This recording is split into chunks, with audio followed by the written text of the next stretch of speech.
My name is Kasia Ozga. I'm an artist working between France and the United States and have been making art for the last 10 years. I started with a mainly studio-based practice, and that practice has evolved to include a lot of public art over the years. And I'm very excited to be here at Carroll University working on a project with the local community. So the project came about after learning about the local history and got really interested in the Springs era.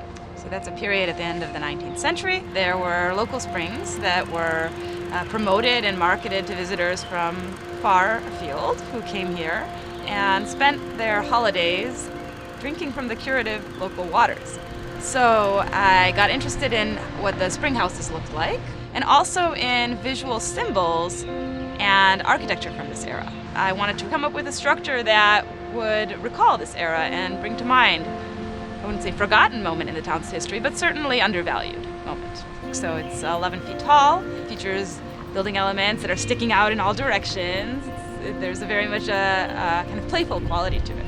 And it's basically made out of wood, so lumber, carpentry, but then also it uses barnwood, which was salvaged from the university field station.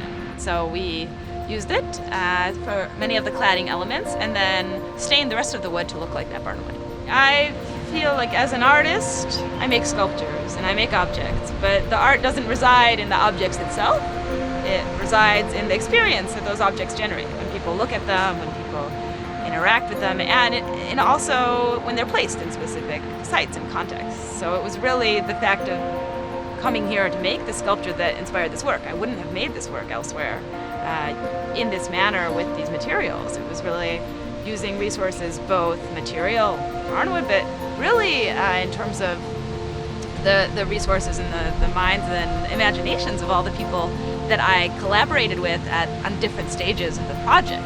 There were alumni of Carroll and current students who participated in the project.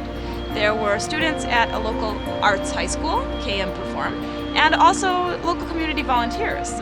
Well, I just wanted to thank everybody who helped out, and especially the art department faculty and the university generally for their support of this project. So it's been really great to be able to have it all come together. This has been a good experience for me in terms of my artistic practice, and I'm sure I'll take those lessons with me to my next project.